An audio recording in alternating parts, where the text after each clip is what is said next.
A partir de este momento y por una hora dado por el doctor Antonio Las Heras, conducido por el editor y escritor... Siempre digo que hay muchos cantantes y compositores que son verdaderos poetas. Así que tenía un audio por ahí, pero yo se los voy a recordar. A ver si lo puedo yo mismo decir. ¿Qué es lo que dijo Dalida en una canción famosísima?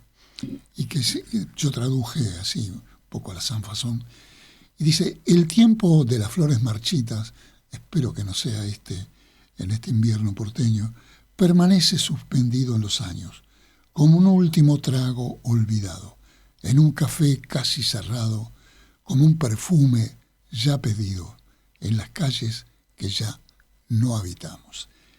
Esta es una poesía de Dalida que, como muchos otros,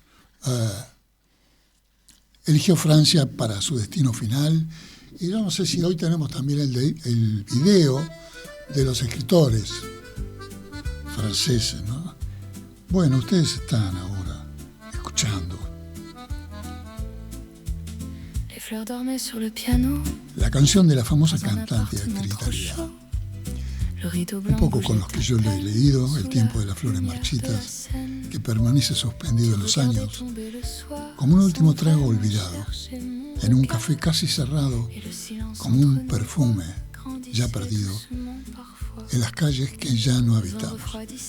Precisamente quería saber si podemos ver las calles de París ahora, donde ustedes van a reconocer las casas de los grandes escritores, desde Proust hasta Ernest Hemingway y muchos otros escritores franceses como Victor Hugo y otros. Esas calles de París que supieron también cobijar, entre otras, a mi amiga Lina Diaconú, a Julio Cortázar, a Saer, otro gran escritor argentino, y tantos otros. En una casa que todavía hay en París, que se llama la Casa Argentina en París, que donde suelen ir becarios, escritores y demás.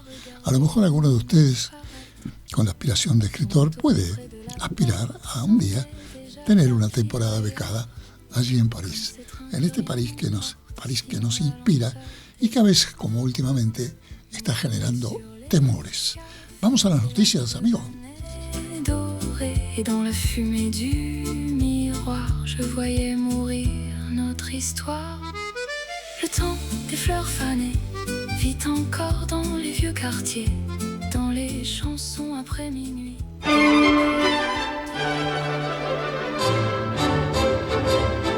Mundo literario. Una mirada veloz por las últimas novedades ocurridas en el mundo de las letras.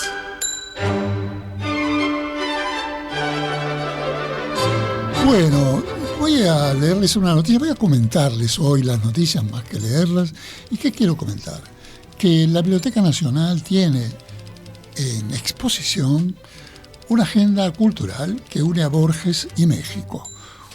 He visto varios videos de Borges en México, todos muy interesantes, y esta exposición, que fue organizada por la propia biblioteca y la Embajada de México en Argentina, con la colaboración especial de la Fundación Internacional Jorge Luis Borges, donde ahí están las hermanas Kodama, da cuenta de una reducción de ida y vuelta, una relación que, ya digo, incluía amistades, influencias, afinidades y homenajes, que durante más de 60 años construyeron un vínculo que trasciende los nombres, muy común entre la identidad cultural de México y Argentina, una forma de entender la literatura y un modo de habitar la lengua.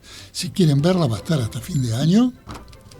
Va de 9 a 21 horas en la Biblioteca Nacional y allí encontrarán libros, fotografías y objetos de una exposición que explora la amistad, entre otros, de Alfonso Reyes, Juan Rulfo y demás con Jorge Luis Borges.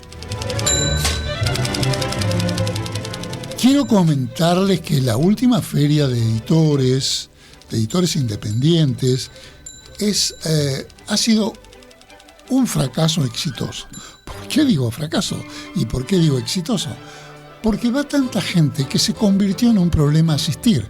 Claro, como es gratuito, tenemos el problema de que hay 3-4 cuadras de cola para llegar a esta feria que se hace habitualmente en el Armedia, ahí en el barrio porteño de Chacarita, sobre la calle Corrientes.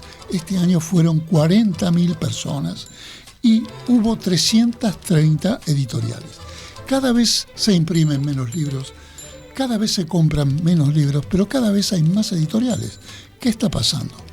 Bueno, es un refugio intelectual este ejercicio entre editar y ser editado, que es donde se han arrinconado los últimos testigos de la cultura, por lo menos en Buenos Aires.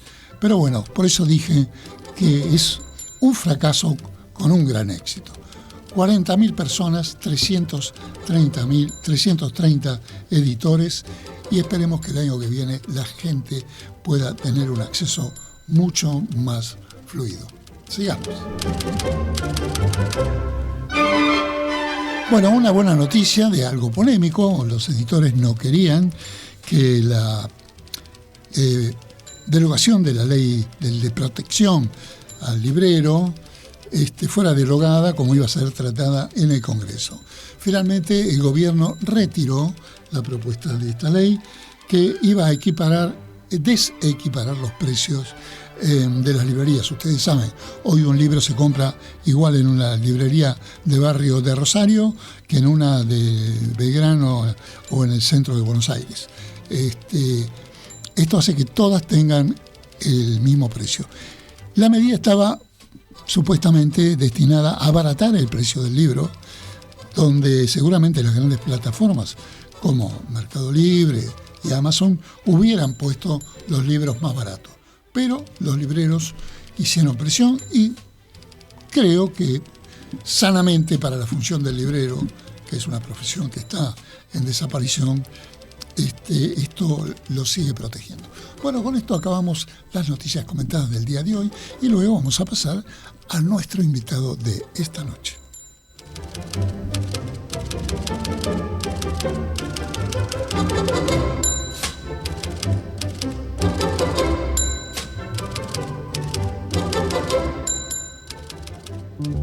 ¿Usted escribe poesía, ficción, ensayo, novela, dramaturgia?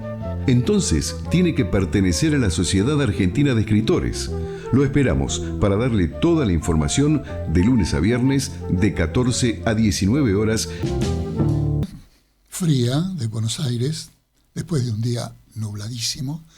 Estoy aquí con el autor de este libro. Es un ensayo muy fuera de lo común. Fuera de plano, de Emiliano Samar.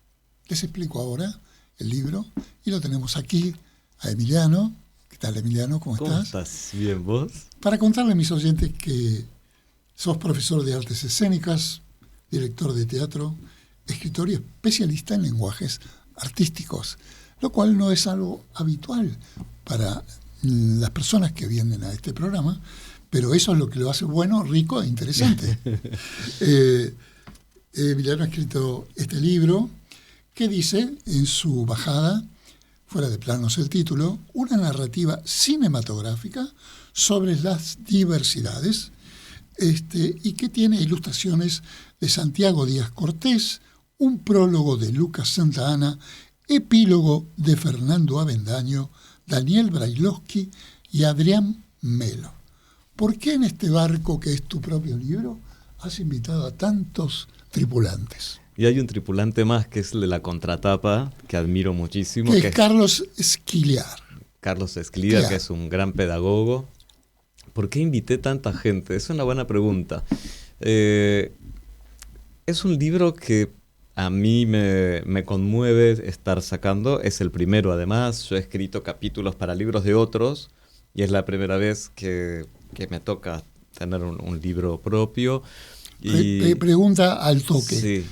¿Te sentís un escritor después de que tus ideas se hayan materializado? Yo me siento un escritor desde los 6 años. Ah, qué bueno. Que escribí mi primer poema. Porque no hace un libro al escritor, ¿verdad? Total, yo siempre me sentí poeta. En realidad, aún escribiendo otros géneros, como otro tipo de narrativas o cuentos o estos ensayos, o escribiendo mi tesis hoy,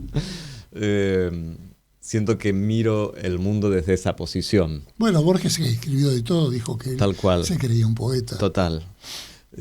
Salvando las distancias, ¿no? Pero invité a personas que me parecía que tenían algo que ver con lo que el libro contaba. Daniel Brailovsky, más allá de ser un pedagogo, porque fue mi mejor amigo del secundario y mi escuela secundaria está muy presente en el libro de un modo u otro. Fernando Avendaño, porque es de la Universidad Nacional de Rosario, donde me estoy doctorando, y fue quien me dijo, cuando un día le conté de este proyecto, me dijo, hagámoslo con Homo Sapiens. Y Homo Sapiens es la editorial de este libro, Fuera de Plano. Tal cual, que es una editorial rosarina, así que, bueno, él me dio la mano para que esto sea posible y me parecía que estaba bien que él lo abra con una introducción y que también escribamos juntos uno de los epílogos. Adrián Melo es un periodista que ha escrito mucho sobre cine y diversidad sexual. Lucas Santa Ana es uno de los directores, en realidad, de 2 de las películas que aparecen en el libro, que son 2 documentales. Bien. El de Ilse Fuscova y el de el documental El puto inolvidable, que habla un poco inclusive del origen de la Marcha del Orgullo en la ciudad de Buenos Aires. Claro, pues contemos, vamos a spoilear un poco para los lectores, que este libro en realidad basa comentarios y aún crítica y también el desarrollo de los guiones de películas icónicas para el mundo de la diversidad a través de producciones de Estados Unidos, de Inglaterra, pero también de Argentina. Y cada una tiene su comentario. ¿Cuántas películas son? Creo que, si mal no recuerdo, son 18. Bueno, de las 18 yo vi 1 o 2 y me basé, que luego vamos a pasar esto, en la extraordinaria película de James Ivory, que es Maurice, una película que tiene unos 20 años y que, bueno, es una película muy profunda, pero aparte una película muy estética sobre la cual vamos a hablar en el final. Pero preguntándote por el tema de tus navegantes que compartieron en este libro, y sobre todo sobre Fernando Avendaño, cuya introducción era: entre la pantalla y el aula, la diversidad encuentra su voz. La teoría de Avendaño, que creo que vos compartís, es que en la educación sexual integral que se instruye en las escuelas secundarias, sería interesante relacionarlas con el cine. Me pareció que, bueno, tenía lugar poner esto en un libro que ensaya sobre la diversidad en la narrativa cinematográfica, pero ¿cómo es esto de aplicar el cine para la ISE?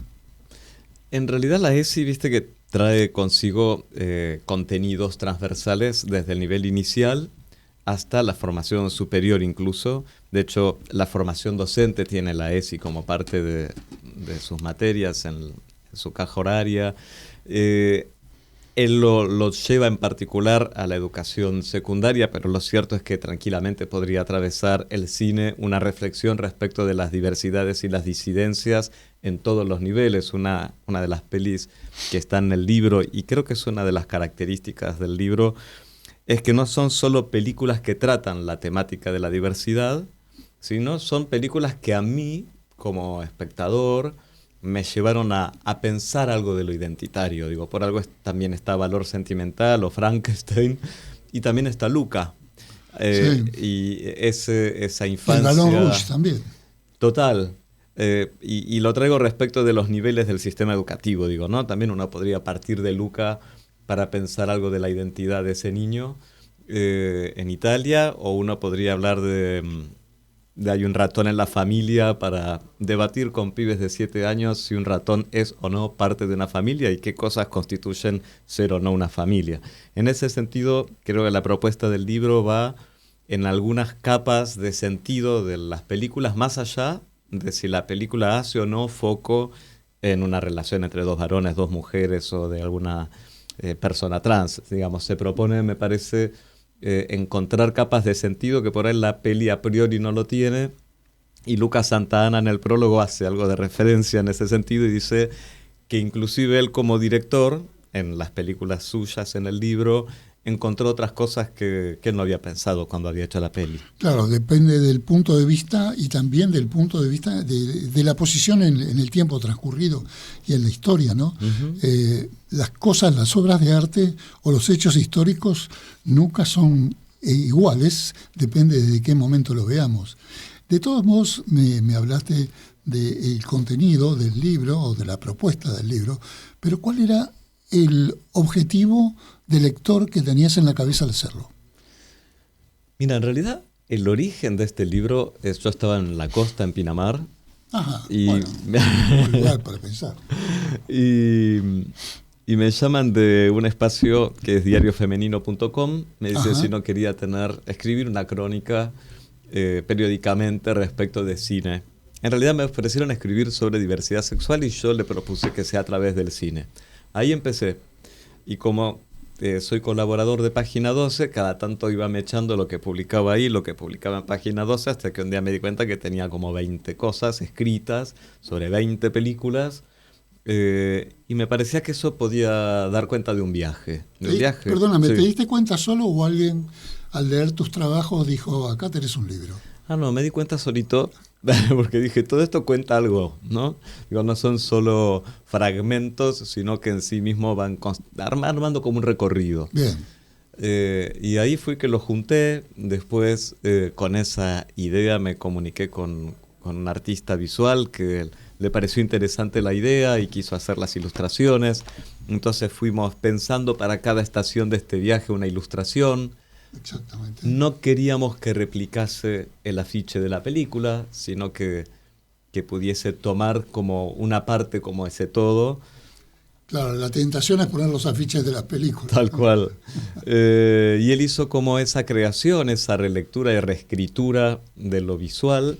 Y después, cuando nos dimos cuenta, lo fuimos armando y lo que me tocó después fue decir, bueno, ¿qué va antes que qué?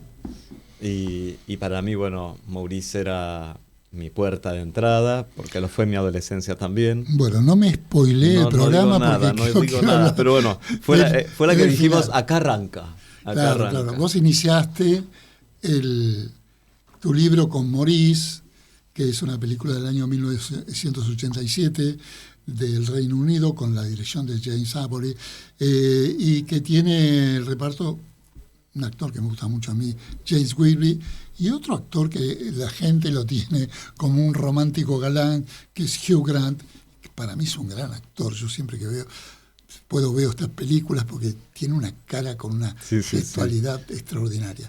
Bueno, la película es muy interesante, pero claro, tiene un libro que es de Forster.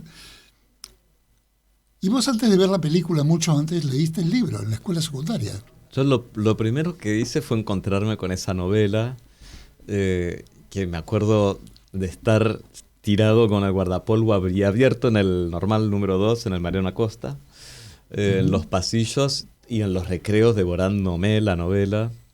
De la mano un poco de los profes de literatura también, que me iban facilitando materiales.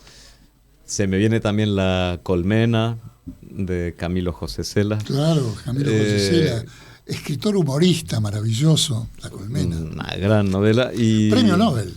Genio. Y senador de España también, en su momento. Y bueno, esos profes, ¿no?, que también te facilitan algunos recorridos lectores en la secundaria, como también en la primaria. Y bueno, yo me devoré esa novela. Y después, cuando me encontré con la película, me devoré la película. Sí, contemos que la novela trata de la relación, digamos, un poco helénica, un poco a lo griega, entre dos compañeros de una escuela de clase alta británica, y que después, bueno, tiene sus derivados, ¿no? Pero básicamente, este es un programa de literatura, y lo que yo quería era destacar el tema de Forster, que Forster lo capitular en su vida es que él escribió esta novela y no se animó a publicarla en vida, precisamente por el contenido fuerte de la novela. Lo puede ser hoy, pero lo era antes, en la época victoriana. Recordemos que estamos hablando de principios del siglo pasado, 1912, 1914, donde todavía no se habían curado las heridas de Oscar Wilde y la homosexualidad todavía era un delito. Así que seguramente Forster tuvo miedo de publicarla. Sí, no solamente escribió un libro sobre los temores, sino sobre sus propios temores, claro, ¿no? esto lo hace una, digamos, una obra singular, no quiero decir extraordinaria, pero sí singular. Inclusive, vos sabés que Foster, todos lo conocemos por Foster, pero porque él no ponía su nombre de pila. E.M. solamente. Sí. ¿No? Y era...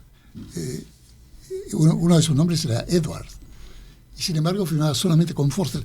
Digamos que él ya tenía como esta doble vida, este ocultamiento, ya lo tenía en la genética. ¿Qué sensación te dio la novela? Después hablamos de la película. Me sonrío porque pienso en mis iniciales, que son EM también. Se ve que algo creer. Me unen ahí. Bueno, dicen que donde hay coincidencias es la presencia de Dios. Lo dijo Einstein eso. A mí, ¿te imaginas que en esos momentos, yo estoy hablando de mi secundaria fue la lectura del libro fue 1991, hasta 1990 la homosexualidad estaba dentro del manual de patologías, así que de repente encontrarme en un texto que se contaba una historia de amor como la que yo deseaba estar viviendo en mi secundario y no podía, claro. Para mí fue una marca esa lectura. Entonces era, bueno, salvando las distancias de épocas y demás, yo me sentía muy identificado y bueno, de repente algo de mi deseo estaba pudiendo ser leído y había sido escrito por otro, así que fue muy impactante para mí. Bueno, vos te apellidás Samar y no Forster, pero ¿te habías dado cuenta que las iniciales de los nombres son iguales? Me estoy dando cuenta ahora con vos. En este momento, bueno.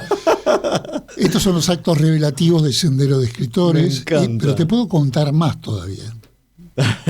Él no le ponía su nombre Edward parece que hubo un error en el registro, pero para mí el error en el registro civil suena a justificativo incomprobable y en realidad está poniendo un manto de oscuridad sobre los motivos por los cuales él no quería pertenecer aún escribiendo con su nombre completo, ¿no? Uh-huh. Y decirte que pertenece a Edward y a la M a Morgan. Wow. Así que E.M. Forster fue su nombre y esta novela la escribió en 1913, en 1914. Sabes que, recordando tu apertura hoy del programa, se me venía Jorge Carrión, que es un autor que a mí me gusta mucho, y en su libro Contra Amazon, él dice que el libro como objeto es el eco del eco del eco de lo sagrado. Uh-huh. Y mi aventura con esta novela también tiene que ver con un momento donde el libro, además de su contenido, era un objeto, ¿no? Era un objeto que para mí era una instancia, si se quiere, de visibilidad y de orgullo, estar con la tapa del libro. O sea, uh-huh. Para mí no era solo estar leyéndolo, sino era estar como un acto, como un gesto político, si se quiere, sentado visiblemente en una instancia de recreo con esa tapa, con dos varones, uno sobre el otro, sobre el césped. Tenelo, por favor. El autor y su obra. El autor y su obra, ¿dónde está así? Hablaste de un gesto político. Sí. Yo creo que esta novela también es algo político. Sin duda. Sí, todo el planteo es un hecho político, pero quiero hacer la distinción entre la política, uh-huh. que es la que todos estamos inmersos en los canales de noticias, y lo político, que es lo verdadero, lo profundo, total. Lo político del sentido de la civilización, ¿no? Uh-huh. La política es una menudencia menor, yo diría casi administrativa, del hecho de lo político. Total. Que está manoseado a través de partidos políticos y de todas las variantes. Pero lo político es un tema eterno. Y a mí me parece que este libro, que trata la narrativa sobre las diversidades, es un libro de lo político. Así que bueno, el hecho de convertirlo en libro, que viene a ser como el devenir de lo sagrado, según tu amigo, escritor, habría que ver, porque siempre lo digo, pero esta vez me viene a la oportunidad, que el hecho de lo sagrado no es el objeto libro. Me parece que el hecho de lo sagrado es la obra, lo que hay adentro de este libro. Claro. Porque este libro puede tener otras formas que seguramente ya las va a tener, o ya las tenés porque esto fue hecho con un PDF. Sí. Y en vez de enviarme el libro me podrías haber enviado el PDF. Y hubiera leído igualmente tu obra. Por lo tanto, lo importante es la obra. Sí. Esto que se te perfiló en la cabeza, que dijiste, yo estaba acá, reúno esto con esto, voy a tener otros nautas conmigo adentro del libro, e invitaste a toda esta gente, Santiago Díaz Cortés, Lucas Santana, Fernando Bendaño, Daniel Brailovsky, Adrián Melo y Carlos Escliar, que te ayudan a navegar por todas estas películas, que además por acá pusiste una cantidad de películas, ya no las tratadas, sino las que incluyen una historia que tiene que ver con lo que trata el libro, ¿no? Total. Bueno, hay un cortometraje, por ejemplo, que a mí me gusta muchísimo, que se llama Vestido Nuevo. Es un cortometraje español que cuenta la historia... Está ilustrado por acá, sí. Sí, cuenta la historia de un niño que en una fiesta escolar donde había que ir vestidos de dálmatas, él va con un vestido. Y la maestra piensa que se equivocó. De nena, mujer. de niña, sí. De su hermana. Y piensan que la maestra piensa que se equivocó hasta que en la mochila de él encuentra el traje de dálmata. O sea, no tenía que ver con la fiesta. Él tenía su traje de dálmata, pero fue vestido de niña. Y en un momento dice una frase hermosa. En el corto le dice a su amiga, ¿sabes lo que pasa a mí? Me gustan las cosas que brillan. Y a mí... esa frase, ¿no? A mí me gustan las cosas que brillan, le dice a su amiga en ese 3er, 4 grado. Y siempre pienso en esas infancias, ¿no? Lo digo y me conmueve. En esos niños que les gustan las cosas que brillan y por ahí simplemente despliegan una masculinidad diferente, contrahegemónica, y tienen eso otro para contar. Claro. Lindo principio para un cuento, te desafío que lo hagas. Me gustan las cosas que brillan, dijo. Y entonces, tal cosa. Podemos ir a una pausa, unos anuncios, y luego seguimos aquí con mi amigo, lo siento un poco mi amigo, porque tuvimos varias coincidencias, Emiliano Samar. Atrévete a vivir en plenitud, el nuevo libro del doctor Antonio Las Heras. Puede adquirirse por Mercado Libre con envío a domicilio o en locales de librerías Cúspide. Aquí estamos nuevamente con Emiliano Samar, que acaba de descubrir que sus iniciales son las mismas que las iniciales de A.M. Forster, autor del libro Maurice, cuya versión cinematográfica hizo James Ivory, que es una película de una exquisitez fotográfica, de ambientación y también de la ropa, los colores. Es una película que recomiendo ver fuertemente, ¿no? Ahora pasan cosas en tu programa, ¿viste? Uno descubre, se lleva sorpresas. Sí. Me llevo un hallazgo. Sí, bueno, lo que pasa es que como es un sendero nocturno que estamos recorriendo, ocurren muchas cosas. Están brillando las estrellas en este momento, por ejemplo. Es verdad. Bueno, pero vos, una de las películas que han tratado acá es una película que en realidad que se llama The Celluloid Closet, que es del año 1995, que tuvo la dirección de Rob Epstein, y que habla de todas las películas, el celuloide oculto sería, ¿no? El closet lo entendemos todo, pero la traducción en español sería esa. Que habla sobre todas las películas que tienen alguna relación con el mundo de las diversidades. Contame un poco de esta película que reúne tantas otras. Es muy interesante este documental porque no solo recupera cuestiones, medio un poco lo que hace el libro, me estoy dando cuenta ahora, no solo cuestiones de películas que tratan y hacen foco en la diversidad como eje central de la narrativa de ese film, sino también aquellas que de algún modo traen, o por una cuestión de travestismo, no en ese entonces de identidades trans y travestis, sino de ese actor que se viste de mujer, por ejemplo, o viceversa, y va recuperando esas imágenes o esas escenas eróticas que quizás sí, por ejemplo, en Frankenstein, la novia de Frankenstein, o Butch Cassidy, por ejemplo, o Doris Day en el Oeste, por ejemplo, La Zorra, Las aventuras de Priscila, Tempestad sobre Washington. ¿Viste lo que es ese listado? Da para verlas todas, no me Sí, digas. claro. Sí, sí, No, sí. y el documental vale la pena, es divino, es divino. Y bueno, busco cerrar todo ese tramo del libro con esto porque justamente es un documental que busca recuperar Es verdad, ese esto cierra el acopio libro. de distintas películas y escenas de películas.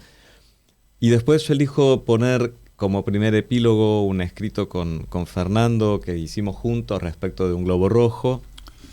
Justamente. Porque tiene un significado muy particular para mí. No sé si te acordás, en los 80, en el Centro Cultural San Martín, creo que se llamaba Iturralde, un señor que hacía un ciclo de películas para chicos. Ajá. Y mi papá me llevaba, y yo me acuerdo muchísimo del El día globo que rojo. vi el globo rojo. Y claro, esa historia de ese niño con ese globo y ese globo que a su vez se va juntando con otros globos de colores en el final de la película, la relación de ese niño con ese objeto y sus tensiones con lo institucional, con los adultos, con esos niños que lo corren, era un poco mi infancia en esa peli, así que yo quería que la película tuviese un lugar particular en el libro, por eso no está en la secuencia, pero sí abre los epílogos, ¿no? Claro, 110 años después de esta novela, por ejemplo, Maurice, donde el propio autor no quería poner sus nombres de pila claramente, porque ya era como que evidente tenía algo con la doble vida. 110 años después no te pasó a vos. No me pasó eso, me pasaron otras cosas, pero yo siempre viví mi modo de ser varón, que no tiene que ver con mi sexualidad, sino con ser un varón sensible, ¿no? Siempre fui así desde niño, iba a la escuelita de fútbol y de judo y natación, pero al mismo tiempo yo escribía poemas y veía historias que me rodeaban por todos lados.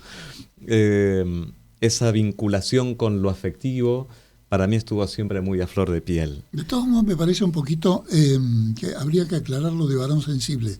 Ajá. Porque hay jugadores de fútbol que son sensibles, o te digo, bueno, de innegable masculinidad. Es decir, también los hombres son sensibles, ¿no? Sin duda. Los heteros.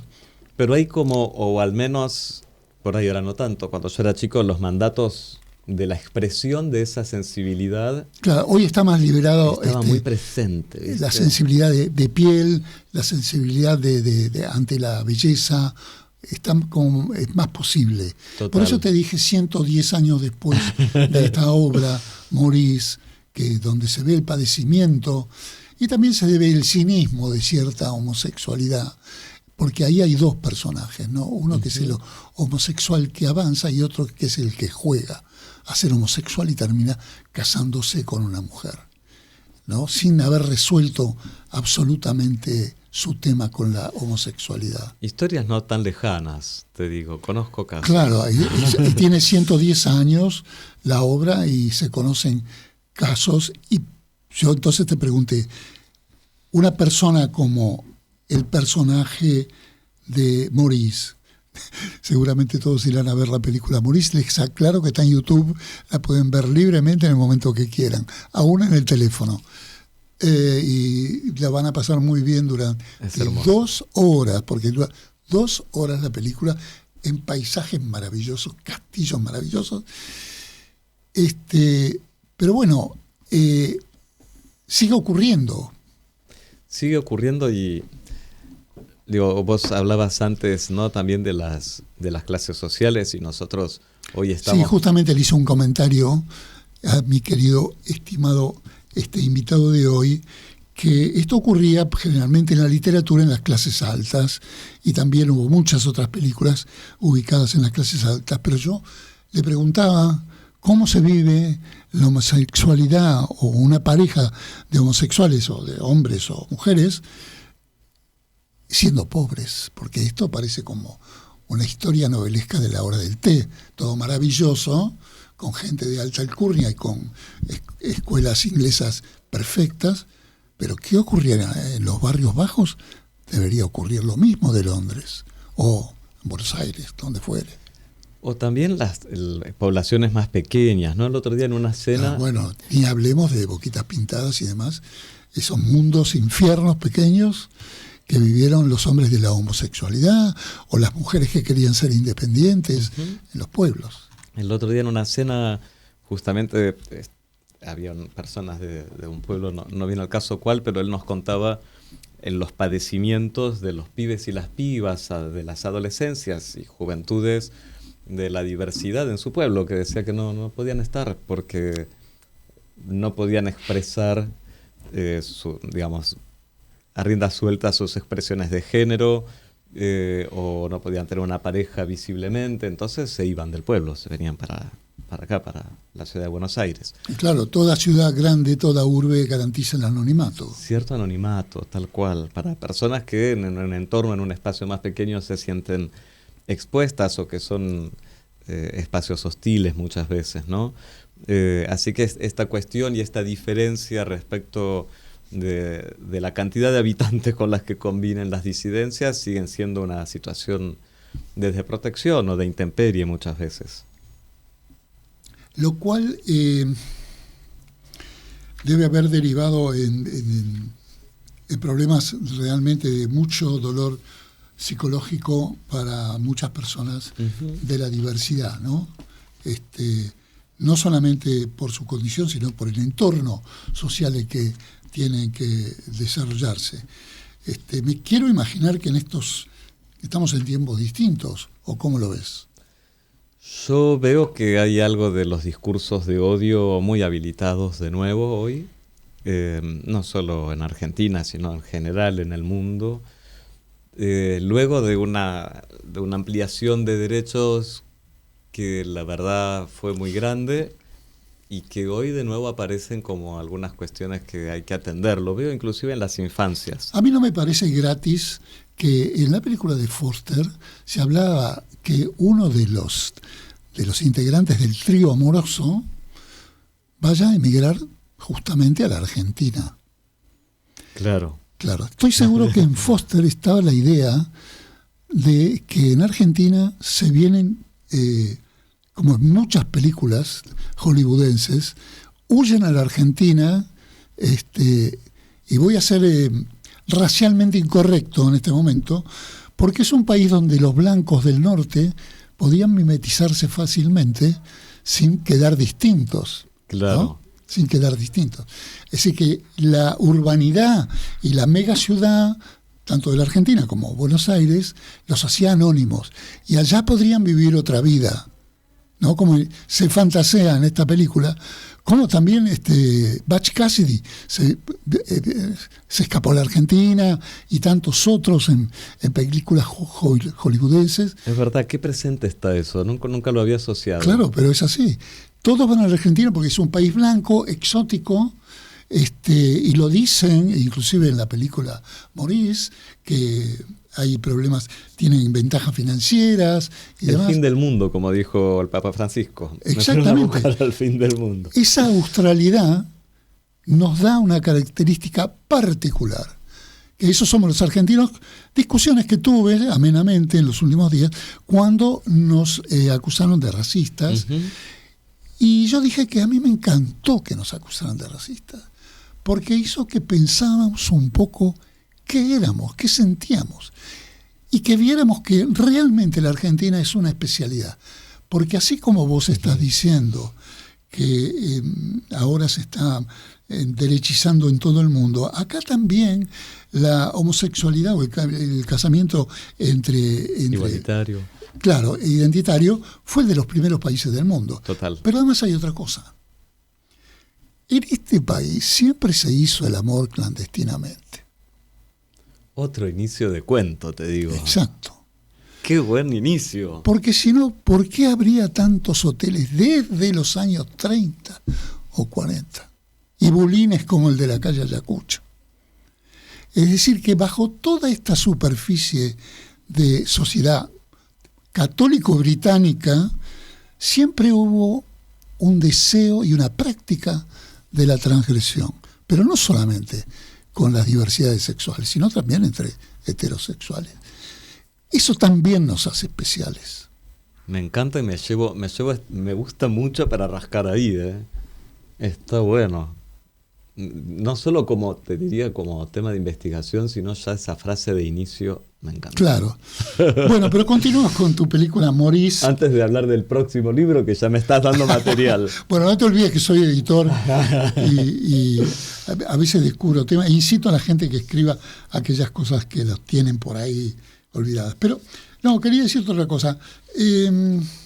Contanos un poquito la síntesis de Maurice, tanto de la novela como de la película. ¿Por qué? Voy a tomar la película Maurice como emblemática de todas las otras películas que trataste, porque no podemos hablar de 20 películas.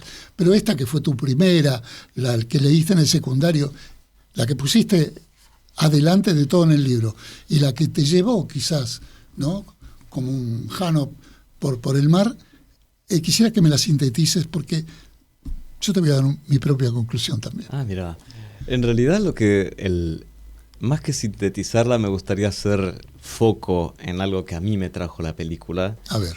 Que tenía que ver no solo con la historia de amor entre dos varones, no solo con algo de lo etario en términos de ser estudiantes, sino lo institucional atravesando todo esto. Digo, la institución formativa de ellos, la institución de esa sociedad. Me hablas del colegio, me hablas de la familia. Del colegio, de las clases sociales. De la clase social, de la sociedad, de todo eso junto. Bueno, también cuestiones de época, por supuesto. Pero digo, había algo de habitar eso pese a esos moldes o esos bordes que les planteaban las instituciones y ese deber ser o lo que se esperaba de ellos. Era lo que a mí fundamentalmente me hizo un tajo. Claro. Y creo que es lo que a mí me hizo también querer leerlo en ese mismo marco, ¿no? Qué bueno que digas tajo y no herida. Es que tiene que ver con un concepto de mi tesis. Entonces, como estoy en situación de tesista, todo lo leo desde ahí.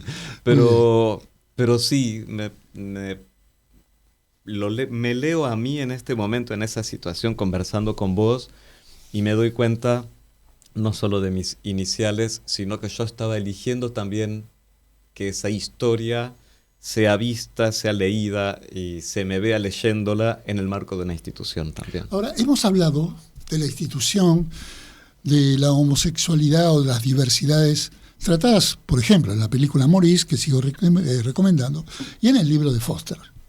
Pero para mí, lo revolucionario por lo cual él se oculta y no lo quiere editar en vida y la novela se publica post-mortem, no es tanto el reflejo de las avatares de la vida, de la diversidad o de la homosexualidad, sino que me parece, como tiene un final abierto, me parece que el gran detalle tanto de la película como de la obra está en que hay un futuro y una posibilidad para una pareja de ese tipo, que no queda resuelta, pero queda abierta. Eso me parece que es el gran detalle literario de la novela de Foster. Proponer que eso es posible. Y como toda fantasía geográfica, ¿a dónde van a ir? A la Argentina. Claro. Te puedo contar algo que me hiciste acordar cuando Telefe proyecta antes de Videomatch en los 90 Otra historia de amor, esa película hermosa con Pasic y con Bonin. En la historia de la peli se despiden en el aeropuerto en Ezeiza, pensás que ya no se van a ver y resulta que no se tomó el avión, sino que terminan juntos en el auto. Así como uno de los personajes no se toma el barco a la Argentina. Me hiciste acordar a esta anécdota, pero un final hermoso porque suena Sandra Mianovich cantando Todo sin voz. Se me hace todo difícil sin voz. Y pasan un texto de Cortázar maravilloso que dice como si se pudiese elegir en el amor, ¿no? Como si no fuese un rayo que te parte y te deja estaqueado en la mitad del patio. Bien. Mientras todo eso sucede, ese es el final de la peli. ¿Qué hizo Telefe? La cortó antes. Eso se explicó la película. Entonces, no terminaron juntos, ni con esa posibilidad. Claro. El otro se fue. Bueno, este libro lo plantea claramente y la película de James Ivory también. Así que Creo que los finales abiertos son en realidad una invitación a que continúa, que no todo está solucionado, sino que todo está en tratamiento y en política, ¿no? Y vamos a volver a hablar entonces de lo político, de los grandes temas de la civilización, que además yo creo que el tema de la diversidad no hay que politizarlo con los partidos políticos, ¿no? Que sea lo político de la esencia del hombre, no que se vea desde la izquierda o desde la derecha, porque las diversidades sexuales no tienen identidades de izquierda o derecha. No sos más gay por ser de izquierda o menos gay por ser de derecha, ¿verdad? O lo mismo en la condición de la mujer. Así que yo lo que quiero es que veamos lo político y no la política. Que tengamos un final abierto. Total, para eso habrá que leer el libro quizás. Seguramente. El libro Fuera de Plano, de Emiliano Samar, editado por Ameguino, editorial de Rosario, forzadamente, y está en librerías. ¿Cómo lo estás distribuyendo? Se puede comprar en la tienda de Homo Sapiens por la web, por Mercado Libre. Está en las librerías y el viernes 28 a las 17 horas hacemos además una presentación en Argentores, Pacheco de Melo y Callao. Ah, yo soy socio de Argentores. Bueno, venite entonces, 28, no me van a cobrar entrada. Viernes 28 a las 17 horas. Bueno, vamos a tratar de estar ahí el viernes 28. Los invito a todos ustedes también a estar junto a Emiliano Samar para presentar Fuera de Plano. Seguramente irán todos tus amigos que nombré. Van algunos. todos los que se sumaron al barco, como dijiste vos, bien, con un todos los cierre nautas. musical. También. En el final vamos a proyectar una de esas películas con Ramiro Petín al piano y Francisco Pesqueira cantando. Bueno, Emiliano, muchas gracias por estar acá. Qué gracias placer. por Gracias por los hallazgos, me llevo varios. Bueno, subrayalos en el guión. Te agradezco. Vamos a irnos con... Recomiendo la película Maurice, está en YouTube, la pueden ver. Se van a atropellar todos esta noche mismo a la 1 de la mañana para verla. Y vamos a pasar justamente el tráiler. Dale, vamos a eso. Así que bueno, muchas gracias por estar acá. Gracias a vos. Te deseo mucho éxito con tu libro Fuera de Plano.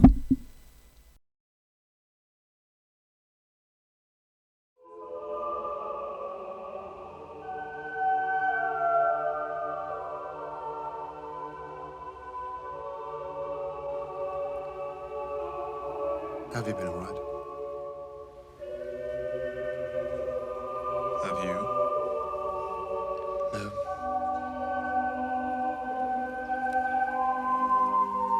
You wrote that you were.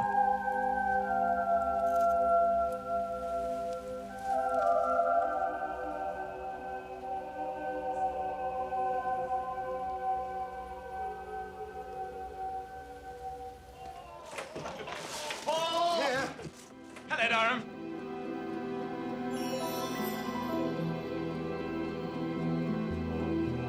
Do you ever dream you had a friend?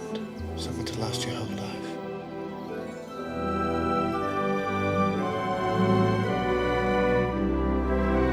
This is Morris Hall.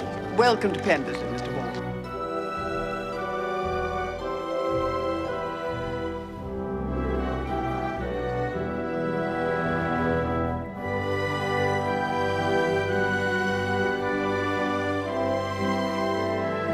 By continuing like this, you and I are risking everything we have. Our families, our names. I don't give a damn about name.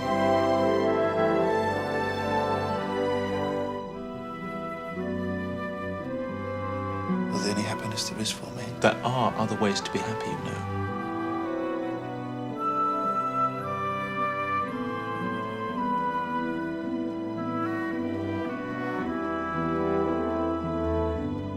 Morris, I hope nothing's wrong. Pretty well everything.